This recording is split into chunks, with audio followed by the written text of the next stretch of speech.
하기편 5장은 천승지국을 다스리는 방법에 대한 장입니다. 천승지국은 뭐냐? 여기에서 제국이란 용어가 나오게 되는데, 이것을 설명하려면 먼저 주나라의 건국 과정을 요약해서 설명드려야 합니다. 주나라는 원래 무왕의 아버지인 문왕이 그 기초를 다졌습니다. 즉 문왕은 서쪽의 주 지역에서 세력을 확장하여 인의 정치를 하는 그런 함으로 해서 백성의 지지를 받았는데, 이때 문왕은 명제상 강태공을 등용했습니다. 강태공은 천자문에서 반계이윤이라는 말이 33번째 나오는데, 이 반계라는 지역, 즉 강태공이 세월을 낚싯대로 보내던 바로 그것이 그 지역이 반계이고, 이러한 은둔한 강태공을 등용한 것이 무왕입니다. 그래서 그 기초를 문왕이 확립을 해놓고, 문왕이 죽자 그 아들인 무왕이 옥양의 전투에서 강태공의 전술을 이어받아서 강태공의 병역 전술로, 옥양의 전투에서 강태공의 병역 전술로 은나라의 마지막 왕은 주화, 달기와 주질념에 빠져 포악한 정치를 한 주왕을 무찌르고 주를 건국한 것이 BC 1046년입니다. 이렇게 해서 한 250년 동안은 그 통치 방식이 봉건제도로서 잘 지내오다가 동주로 이동을 한 것이 BC 약 770년, 이때부터 춘추 전국시대, 그 후로 많은 나라들이 창궐하여 복잡한 혼란한 사회가 되었던 것입니다. 당시 주나라 건국 과정에서 제후로 임명한 대표적인 인은 노나라인데, 노나라는 우왕의 동생인 주단고, 공자가 가장 존경하는 인물이 한 사람입니다. 그래서 주단고의 장남인 백은 맏아들, 주단공의 장남인 백금을 제후로 임명해서 노나라를 다스리게 했고, 제나라는 문왕이 추천한 강태공을 등용해서 제나라를 다스리게 했던 것입니다. 그러면은 여기서 말하는 천승지국, 즉 제후국, 천승지국을 제후국이라 주자 집주에서 설명하고 있는데, 천승이라는 건 뭐냐? 즉 예마리 많이 끄는 수레, 이거를 천대를 가지고 있다고 해서 천승이라고 부릅니다. 그래서 1승에는 전차 한 대에는 무장한 갑사가 3명, 보조기 72명, 기타 자병을 담당하는 사람 합쳐서 약 100여 명의 인원이 동원되는 그런 그 다리입니다. 그래서 당시 주나라 건국 당시에는 천장의 나라로서 만성의 국가로, 즉 만성이란 이렇게 100여 명의 100의 만성을 곱하면은 100만의 군대가 존재하는 것이 바로 만성의 국가입니다. 주나라를 천자의 나라로 하면서 만성의 전차를 거느리는 만성지국이라고 했고, 제5장은 자활 고천성지국으로 해서 천성지국, 즉 전차 1000대를 가지는 그런 국가, 이거를 주자식지에서는 뭐라고 했냐, 도는 치아, 이렇게 표현을 했습니다. 여러 가지 뜻이 있겠지만 도는 그냥 다스린다, 이런 의미고, 천성은 제후지국이라고 했습니다. 천성은 바로 제후국가다, 이런 의미로 설명을 했고, 그래서 그 지역에서는, 바로 이 제후국의 지역에서는 가히 전거, 병거, 이 거자는 수레가 바뀐 것은 거고, 자동으로 움직이는 것은 차고, 이렇게 구분하고 있는데, 여기서 그 당시만 해도 자동으로 움직이는 자동차가 없었으니까 거로 표현하는 것이 맞을 것입니다. 그래서 그 지역에서, 그 제후국 내에서 가히 그 병거를,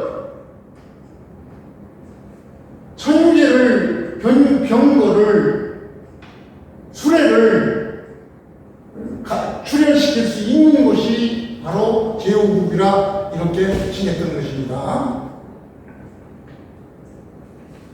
그래서 당시 만성국인 주나라는 100만의 군대를 거느려야 되지만 형식상 완성의까지, 즉 주나라는 형식상 천황의 국가이지 실제는 호상이었습니다. 왜냐? 제후국들이 처음 약속과는 다르게 천황에 복종하지 않고 저항했기 때문에 이런 일이 벌어졌던 것입니다. 제후들이 이 천성, 그 제후국들을 다스리는 데 있어서 어떻게 하면 잘 다스리느냐, 인정의 핵심을 3가지로 공자는 말했습니다. 먼저 경사이시, 즉 경사, 사는 제후국의 왕의 이런 국가를 다스리는 국사가 될 것입니다. 즉 국사를 경하게 다스려라, 국사를 공손하고 신중하게 다스려라. 그러면은 국민들이 믿음이 있게 신뢰를 갖도록 다스려라 하는 경사이신이 그 인정의 첫 번째 핵심 요소이고, 두 번째는 조령이에이, 여기서 용은 씀씀이, 국가에서의 씀씀이는 다시 말해서 재정입니다. 재정, 국가의 씀씀이, 국가의 씀씀이를 조령하라, 절약하라, 아껴 써라, 즉 재정을 절약하고, 그리고 애인, 사랑한다, 국민을 사랑하라, 백성을 사랑하라, 이것이 두 번째 인정의 핵심 요소입니다. 마지막으로는 사는 3인2실에서 사는 사역동사로서 국민을 부린다, 이런 의미인데, 백성을 부리되 어떻게 부리느냐, 시에 따라서 부려라, 시간에 따라서 부려라. 그래서 이 시에 따라서 부려라 하는 얘기는, 당신은 거의 농업국가이기 때문에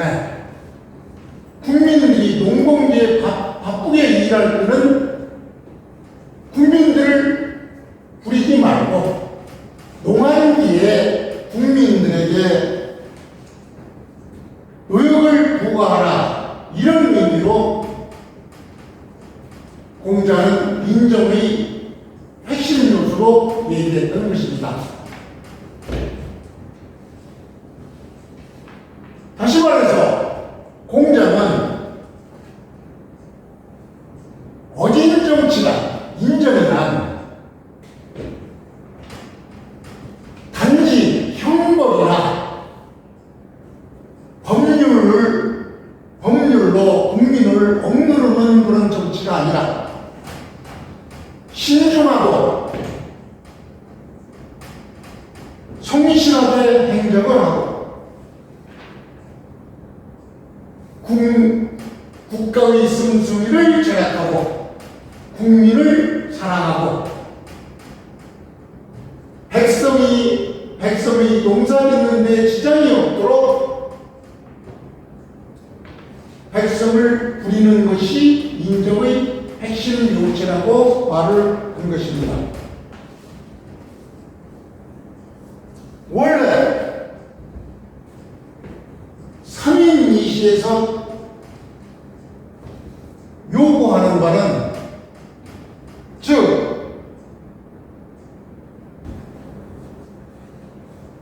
고대는 농업국가였기 때문에 농사철에는 백성을 구역을 하지 말라는 그런 의미였지만 다시 말하면은 3인2시는 농번기에는 백성을 노역이나 세금으로 괴롭히지 말고 백성의 생업을 보장하라는 뜻이었지만 지금 21세기에서는 이런 해석이 곤란한 것입니다. 왜냐하면 거의 산업국가이기 때문에 농업 위주의 정책이라는 것은 맞지 않을 것입니다. 그래서 21세기적 해석으로 보면 현재 산업사회에서의 이러한 3인2시를 적용을 해보면 첫째, 이 3인2시의 핵심 정신은 백성이 자기 일에 집중할 수 있게 하고 과도한 간섭이나 부담을 주지 않는다는 그것이 원칙이기 때문입니다. 그래서 21세기에서는 이것을 개인의 생활 리듬과 직업 활동을 존중하라는 것으로 해석해야 될 것입니다. 그래서 현대에서는 이것을 어떻게 적용하느냐? 행정정책은 국민의 생업을 방해하지 않는 법과 제도를 실시하라는 얘기, 즉 과도한 규제나 과세를 지양하고, 둘째, 노동기업 경영은 근로시간과 휴식의 균형을 존중하라는, 우리가 요즘 말하는 워크라이프, 탄력 근로제, 탄력 근무제로 해서 노동기업 경영을 하라는 그런 의미로 해석해야 될 것입니다. 다음에 교육정책은 학생의 발달 능력과 성장 주기에 맞춘 교육을 해야지 입시 위주의 교육은 부당하다는 그런 의미이며, 그 다음에 보건행정정책은 사회적 약자에게 시기적절한 지원을 제공하라는 그런 의미로 해석해야 될 것입니다. 결국 3인2시라는 것은 국민의 삶과 리듬과 현실을 고려해서 그에 맞는 배려 있는 통치를 하라, 이런 얘기로 당시 제국의 인정의 핵심을 확대 해석해야 할 것입니다.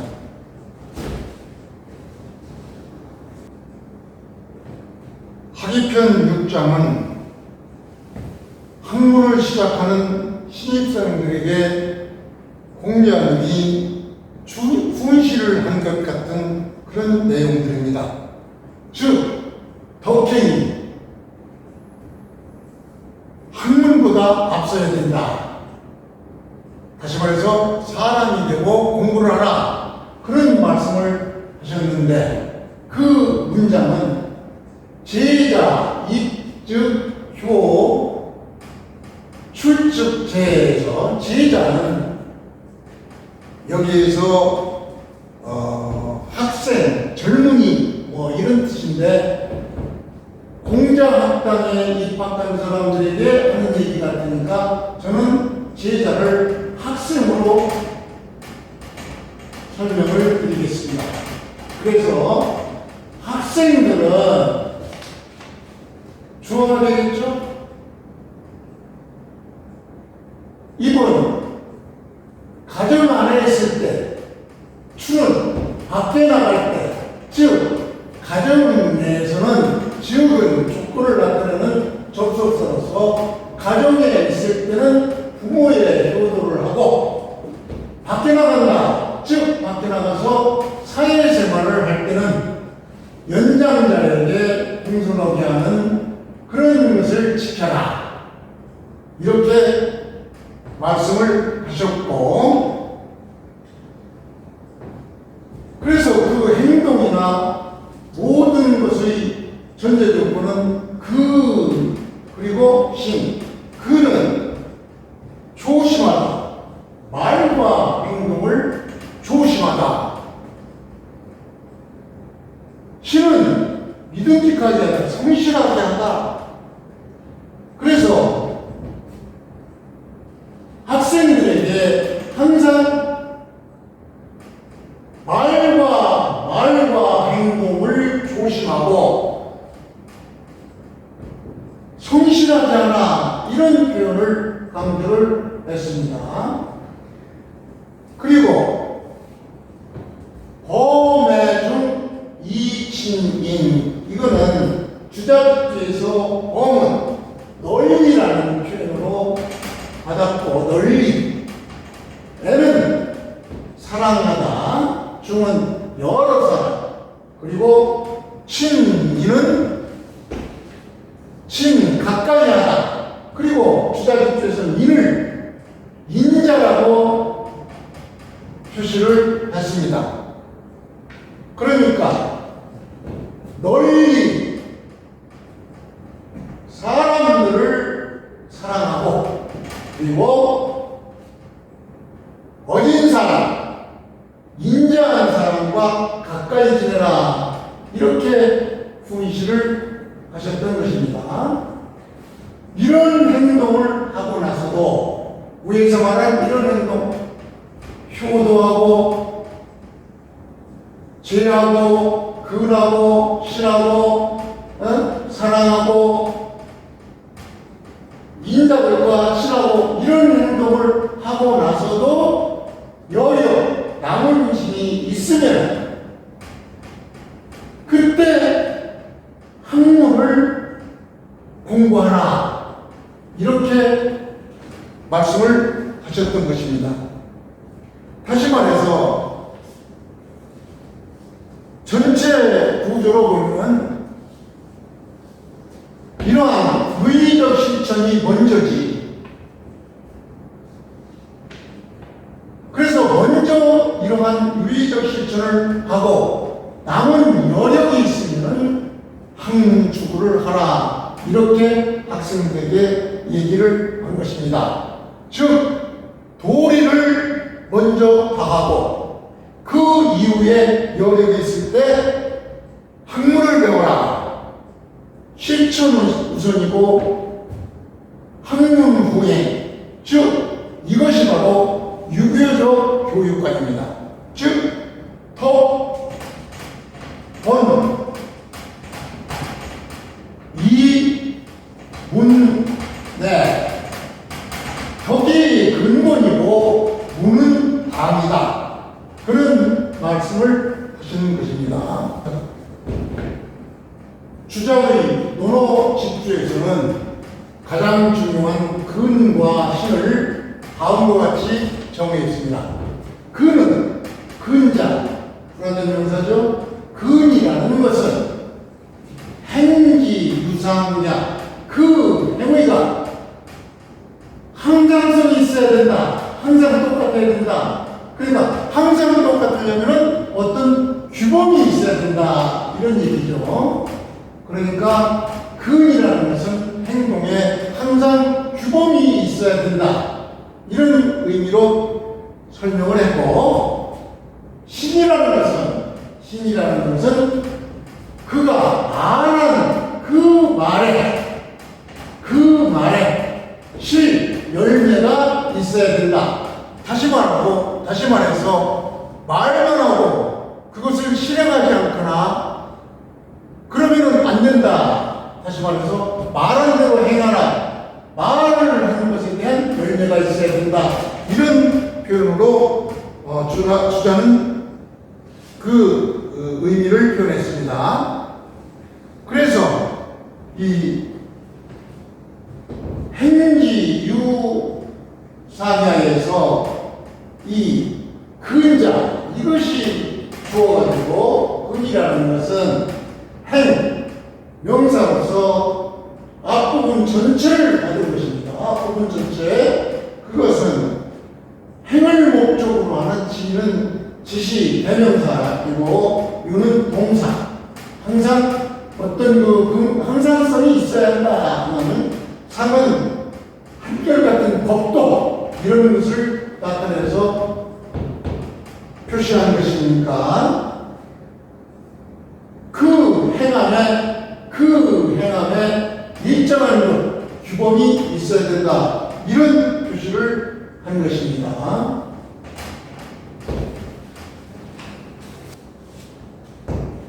주자는 논어집주에서 제6하기편 6편을 그 주성 내용과 해설을 다음과 같이 했습니다. 차언 의학지설 지서 이 말은 이 말은 학문에 배우는 순서를 말하는 것이다.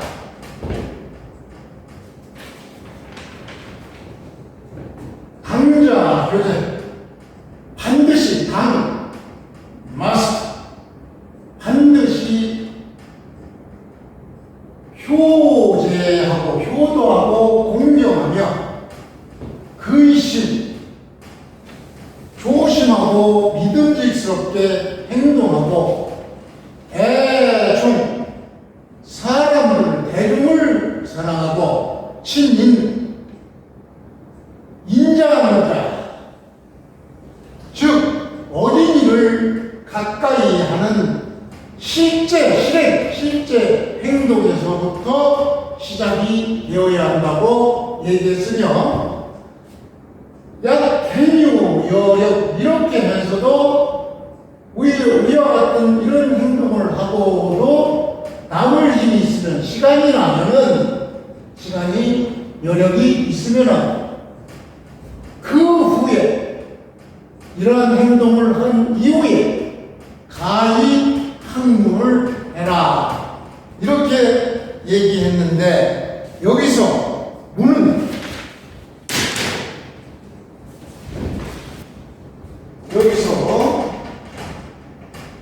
주자가 말하는 배워야 될 문 어떤 학문이냐 시경 서경